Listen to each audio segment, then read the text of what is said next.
Bienvenue dans Voices from the Field ou les voix du terrain en français. Histoire de la santé rurale au Congo. Je m'appelle Dr Grace Mabiala, je suis médecin généraliste, scientifique social, chercheur en santé maternelle et infantile et doctorante en gestion des systèmes et des politiques de santé. Dans cette série, Les voix du terrain, je partage des histoires vécues en milieu rural au Congo. Les miennes et celles d'autres médecins et professionnels de santé qui, comme moi, ont soigné dans l'oubli, loin des projecteurs. Ce sont des récits bruts portés depuis le terrain pour faire entendre ce que vivre et soigner veut dire quand tout manque, sauf le courage. Aujourd'hui, pour ce 6e épisode, nous allons parler d'une réalité qui brise le cœur de tout soignant. Voir mourir une patiente d'une pathologie parfaitement curable, non pas par manque de compétences médicales, mais par manque d'argent. Nous allons parler de ces moments où la pauvreté devient une sentence de mort, où 5 000 francs CFA représentent la frontière entre la vie et la mort. Cette histoire est celle de Justine. Une histoire qui illustre brutalement comment notre système de santé abandonne ceux qui ont le plus besoin, transformant les urgences banales en tragédies inévitables. Laissez-moi vous raconter les derniers jours de Justine. Justine avait 28 ans, un visage encore jeune, mais déjà marqué par les responsabilités. Mère d'un petit garçon de 3 ans, elle travaillait comme vendeuse au marché, gagnant juste assez pour nourrir sa famille au jour le jour. Ce soir-là, une douleur sourde s'installe dans son ventre, du côté droit. Pas inhabituelle pour elle qui connaît des crampes menstruelles. Elle prépare une tisane de feuilles d'eucalyptus, comme sa mère lui a appris. La douleur persiste. Elle avale un comprimé de paracétamol acheté à l'unité chez le vendeur ambulant du coin. Rien n'y fait. Au fil des heures, la douleur change de nature. Elle devient lancinante, consistante et intolérable. La fièvre monte progressivement, ses vêtements se trempent de sueur, les nausées s'installent, l'empêchant de garder le moindre aliment. Elle ne tient plus debout sans s'appuyer au mur. Son mari, inquiet, observe sa femme se dégrader sous ses yeux. Il connaît le chemin vers le centre de santé. Il sait qu'il faut y aller, mais Justine refuse catégoriquement. Elle connaît la réalité économique de leur foyer mieux que personne. Elle sait que rien n'est gratuit dans notre système de santé, pas même l'espoir de guérir. La consultation coûte 5 000 francs CFA. L'échographie, si nécessaire, coûtera 10 000 de plus. Ça, ce sont ces calculs qu'elle était en train de faire. Une évacuation vers l'hôpital de district représenterait une somme astronomique pour leur budget familial. Ces montants dérisoires pour certains représentent plusieurs semaines de revenus pour cette famille. Alors Justine attend, elle serre les dents, espérant que cette douleur passera, comme tant d'autres maux qu'elle a endurés en silence. Elle espère que son corps trouvera en lui la force de guérir, comme il a toujours fait. Mais la maladie ne négocie pas avec la pauvreté. L'infection progresse, implacable. Le ventre devient dur comme une planche, les muscles contractés par l'inflammation. Elle ne peut plus uriner normalement. Son état se détériore, heure après heure. Quand elle arrive enfin à l'hôpital de district, portée par son mari, désespérée, des voisins compatissants l'emmènent, mais elle est en choc septique. Sa tension artérielle a chuté dangereusement. Son pouls est faible et rapide. Le diagnostic tombe avec brutalité. Appendicite aiguë perforée. Une intervention chirurgicale parfaitement banale si elle était venue 24 heures plus tôt. Un geste technique que tout chirurgien maîtrise avec un taux de succès presque proche de 100% quand il est réalisé à temps. Mais il est trop tard. Le péritoine est infecté, l'abdomen est envahi par les toxines, son cœur s'affaiblit par le choc septique, peine à maintenir une circulation efficace. Malgré tous nos efforts, malgré l'intervention d'urgence, malgré les antibiotiques, la réanimation, Justine s'éteint 36 heures après son arrivée. Une femme de 28 ans, mère d'un petit garçon, qui ne comprendra jamais pourquoi maman ne revient plus, morte d'une urgence chirurgicale que nous savons parfaitement guérir. Justine n'est pas morte de maladie, elle est morte de pauvreté. Ça coûte cher d'être pauvre. Pour analyser les enjeux structurels révélés par cette tragédie, j'ai invité le docteur Colombe Dorel Ekunzola, docteur en gestion des institutions de santé, chercheuse, consultante et expert reconnu en système d'assurance maladie. Son expertise nous permettra de comprendre comment une couverture de santé bien pensée peut faire la différence entre la vie et la mort, même pour les urgences les plus simples.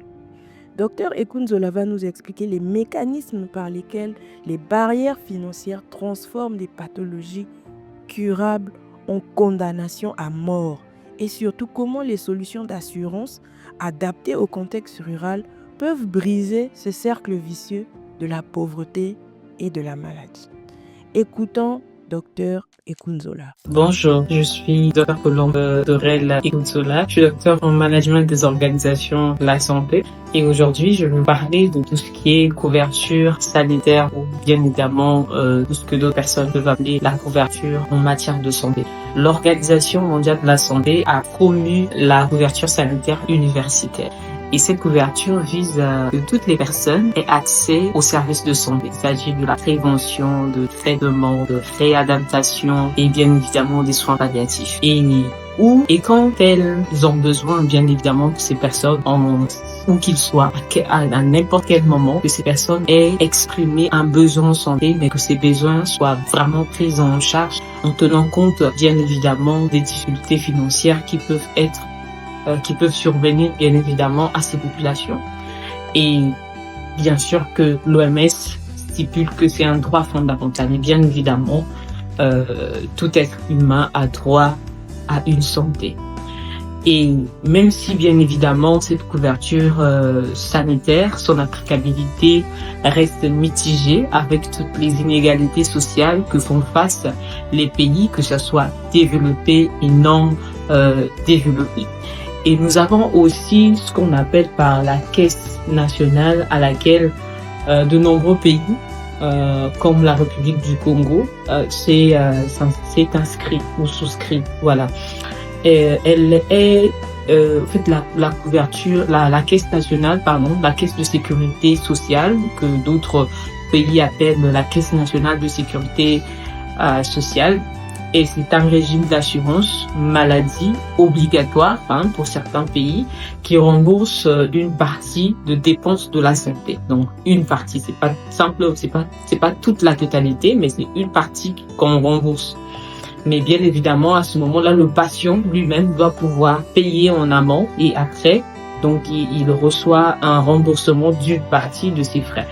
Et donc nous pouvons dire que c'est une protection de base un petit peu en matière de santé. Et enfin, nous avons aussi ce qu'on appelle par des mutuelles de santé ou des assurances de santé. Elles se présentent comme des contrats facultatifs ou souscrits, bien évidemment, auxquels on souscrit après auprès d'une mutuelle, d'une compagnie, des institutions de prévoyance, voilà, qui peuvent toujours soutenir des populations en matière de santé. Et elles jouent bien évidemment un rôle de compléter ou de rembourser de l'assurance maladie qui est obligatoire. C'est un tout petit peu comme la sécurité, la caisse de sécurité sociale, mais ça c'est vraiment une mutuelle auquel les populations s'inscrivent ou souscrivent auprès des compagnies, et ces compagnies-là ont donc l'obligation de pouvoir assurer ou prendre en charge tout ou une partie, bien évidemment, selon les contrats qui restent en charge pour l'assurer. En tout cas, voilà. Et en gros, ça, ce sont des parties de la couverture sanitaire, bien sûr, que l'État peut mettre en place. Mais en soi, la couverture sanitaire ou la couverture en matière de santé relève d'une volonté étatique. Donc, c'est la volonté étatique de prendre en charge toute sa population sans distinction. Sans distinction, avec toute l'équité qu'il faut pour pouvoir, bien évidemment, prendre en charge la santé des populations. Cela peut être, bien évidemment, une politique nationale. Donc, ça peut se décliner en politique nationale avec toutes les stratégies sur toute l'étendue du territoire, en tenant compte des disparités qui peuvent exister au niveau de la population. Et cela donne bien évidemment à chaque individu accès aux services de santé dont il a besoin sans que cela n'engendre des difficultés financières. Donc ça, c'est l'État qui s'engage envers sa population, et surtout sur la prise en charge de sa population. Et bien évidemment, c'est un dispositif que l'État met en place. C'est une stratégie. Après, c'est une politique qui se décline en stratégie. Et ces stratégies-là, le but simplement est de garantir l'accès aux soins et surtout de protéger les individus des coûts élevés liés à des maladies ou aux accidents ou bien sûr aux catastrophes, que ce soit naturelles ou industrielles, qui peuvent survenir au sein de la population. Donc de ce fait, le gouvernement a un rôle principal et multiforme, bien évidemment, à jouer pour assurer l'accessibilité aux soins de sa population afin que chaque individu qui compose bien évidemment sa population, indépendamment de son statut, que ce soit social, économique, environnemental, etc., j'en passe, ait accès aux soins de santé dont il a besoin. Et cela implique bien évidemment que l'État doit mettre en place les stratégies à long terme, que ce soit quand je dis à long terme, mais aussi bien évidemment à court terme, à court terme, en termes d'action concrète, bien évidemment sous plusieurs domaines aussi connexes au niveau de la santé. Notamment, on peut voir le financement de la santé, en actualisant bien évidemment les actions de mobilisation de ressources. Là, l'État doit vraiment mobiliser les ressources parce que on voit que la santé prend un budget très énorme. Donc, c'est à l'État, bien évidemment, de mobiliser les ressources en matière de financement pour avoir le nécessaire et prendre en charge sa population ou bien évidemment de bien appliquer sa politique de couverture sanitaire. Et il y a aussi l'État doit bien évidemment mettre en place des stratégies d'organisation et surtout des prestations de services de santé. Et là, surtout, on parle de l'accessibilité des services de soins. Quand je parle de l'accessibilité, mais c'est surtout la qualité des services de soins qu'on doit mettre à la disposition de la population. Et il y a aussi ce qu'on peut dire sur la gouvernance et la réglementation qui encadre le système de santé, de sorte que tout individu, voilà, soit traité avec éthique, voilà, avec l'éthique du métier, en tenant compte bien évidemment de l'évolution de la science et de la technologie. Et nous pouvons aussi voir la promotion de la santé et le développement communautaire que l'État doit pouvoir prendre en charge. Et la grande question qu'on peut se poser, donc, c'est comment la couverture sanitaire peut aider ou soulager la population. Parce que le vrai problème, c'est que la population soit soulagée ou l'individu, où qu'il soit soulagé. Donc, la couverture sanitaire ou cette couverture sanitaire mise en place ou qui est une politique étatique, qui doit être une politique étatique, elle est universitaire ou pas, elle est universelle bien évidemment, ou avec des mécanismes d'assurance et l'État apporte bien évidemment avec la couverture sanitaire plusieurs bénéfices directs ou indirects à la population et touche non seulement la santé individuelle, mais aussi le bien-être social et le développement économique d'un pays. Parce que au-delà que ça soit simplement l'individu qu'on prend en charge, mais aussi on soulage la population des financements énormes qui peuvent survenir après une maladie, que ce soit chronique ou une maladie grave. Voilà, simplement on peut le dire comme ça. Et la couverture sanitaire est non seulement un filet de sécurité pour les individus, mais aussi un investissement stratégique pour un État qui produit des résultats significatifs en matière de santé publique. Donc là, on parle de santé publique parce que il s'agit d'une masse de la population qu'on peut sauver avec des contributions ou avec l'apport de l'État. Et bien évidemment, au-delà de résultats significatifs de santé publique, on a aussi le développement humain et la croissance économique pour l'ensemble de la nation. Voilà ce qu'il s'agit de comment la couverture universitaire peut aider ou soulager la population. C'est bien sûr que c'est garantir en un mot l'accès aux services de santé à toute la population. Parce que au-delà de disproportions et de disparités socio-économiques qui peuvent exister au sein d'une nation, tout être humain a droit à l'accès aux soins et surtout aux soins de qualité. Voilà pourquoi les États doivent mettre en place une couverture sanitaire pour garantir à tout individu, voilà, d'avoir accès aux soins.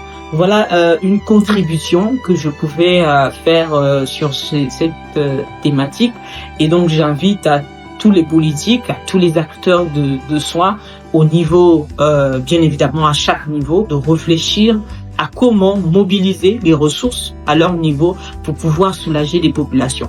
Il est bien évidemment que au niveau des États, là je parle des États en situation de développement, donc les pays non développés, c'est quand on tient compte des conditions macroéconomiques, c'est un peu compliqué, voilà, de pouvoir mettre des politiques très énormes, voilà, parce que c'est des grands financements là pour pouvoir soulager la population, mais quand même les mécanismes peuvent être, voilà, adaptés ou adoptés au sein des communautés, au sein des quartiers, voilà, pour pouvoir aider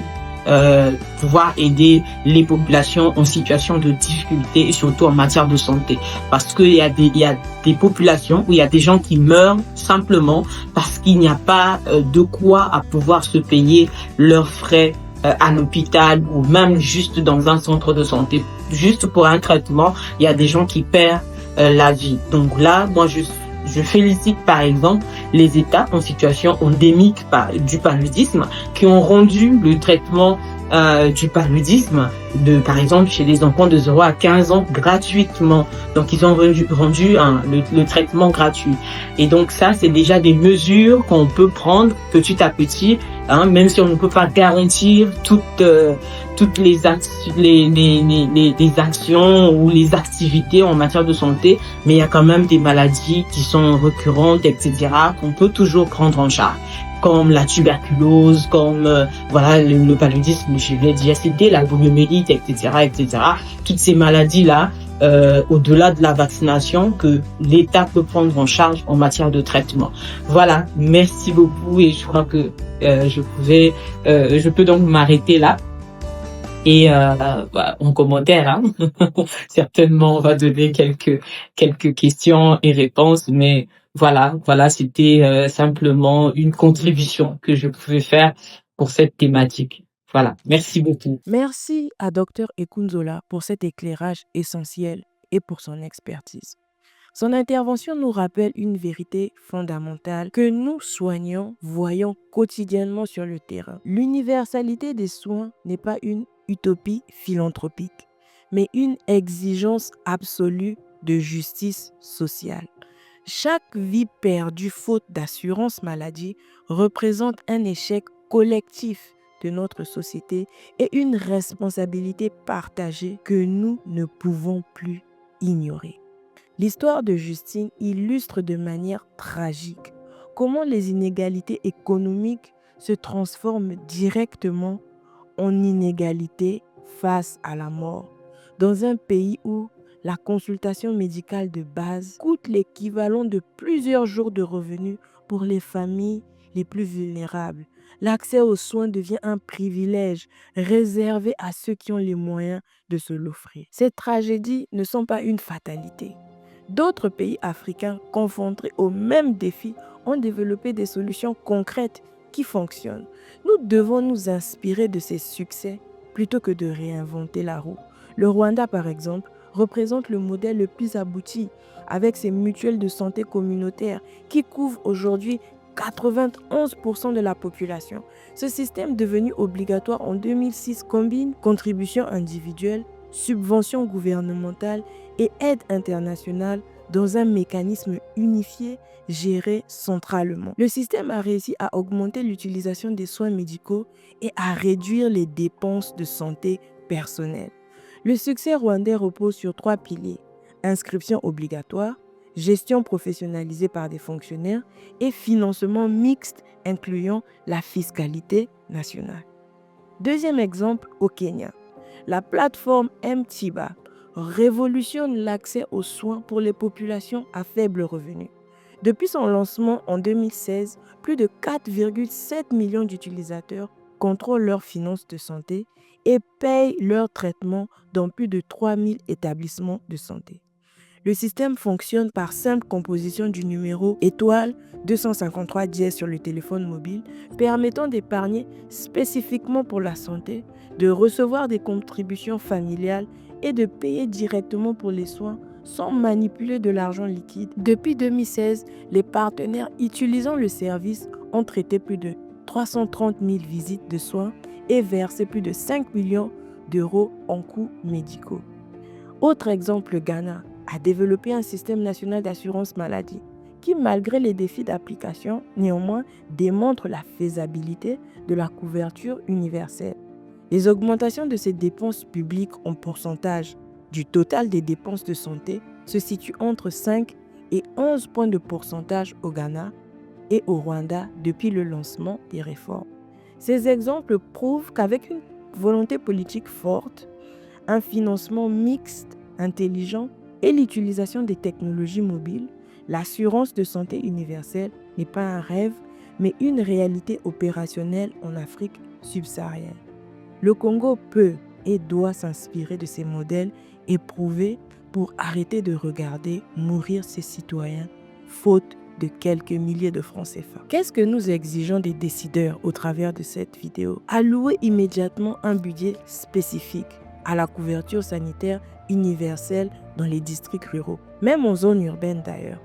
Cessez les discours et financez concrètement la gratuité des urgences vitales. Reproduisez les modèles qui fonctionnent au Rwanda, au Kenya, au lieu d'inventer de nouveaux systèmes voués à l'échec. Lancez des projets pilotes d'assurance mobile dans les zones à forte mortalité évitable. Installez des plateformes comme le M-Tiba ou développez un équivalent fonctionnel dans les 6 mois. Formez des agents de santé aux technologies de paiement mobile et équipez tous les centres de santé des terminaux nécessaires. Subventionnez massivement les cotisations d'assurance pour les populations rurales pauvres. Adoptez le modèle rwandais d'inscription obligatoire au financement mixte État, communauté et partenaires. Arrêtez de laisser les plus vulnérables choisir entre manger et se soigner. Professionnalisez la gestion des mutuelles de santé communautaires. Remplacez la gestion des bénévoles défaillantes par des gestionnaires salariés compétents. Centraliser la mutualisation des risques au niveau national pour repartir effectivement les coûts. Garantir que plus aucune personne ne mourra faute de pouvoir payer une consultation de base. Inscrire cette garantie dans les lois et budgétiser-la de manière pérenne. Mesurer les résultats sur la réduction effective de la mortalité évitable, pas sur le nombre de structures construites. Les technologies et les modèles existent, comme je l'ai dit plus tôt. D'autres pays africains les appliquent avec succès. L'inaction à ce stade n'est plus acceptable. L'histoire de Justine restera gravée dans ma mémoire, comme le symbole de tout ce qui dysfonctionne dans notre approche de santé publique. Elle nous rappelle que derrière chaque statistique de mortalité évitable se cache un visage, un prénom et une famille brisée par l'injustice économique. Nous possédons aujourd'hui les connaissances médicales. Il y a d'excellents médecins en République du Congo, les technologies et les modèles économiques nécessaires pour éviter ces tragédies. Ce qui nous manque c'est seulement la volonté de transformer ces solutions en réalité pour les plus vulnérables. Si cette histoire vous a touché, si la mort de Justine vous révolte, autant qu'elle me révolte, alors ne restez pas spectateur. Vous connaissez probablement quelqu'un autour de vous, même peut-être un membre de votre famille, qui est décédé parce qu'il n'avait pas d'argent. Pas parce que la compétence manquait, mais parce qu'il n'avait pas d'argent. Alors partagez cette histoire. Exigez des comptes rendus à toutes les personnes en autorité. Soutenez les initiatives de couverture sanitaire universelle dans nos communautés. La santé rurale n'est pas un sujet secondaire.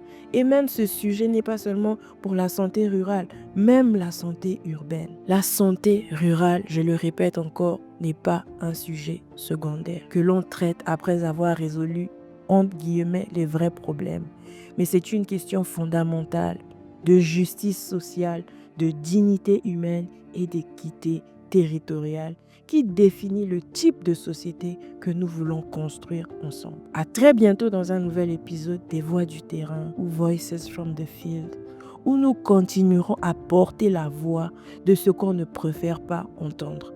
Je suis le docteur Mabiala, médecin, scientifique social et la voix des sans-voix, debout avec et pour les populations rurales au Congo. Merci d'avoir écouté. À bientôt.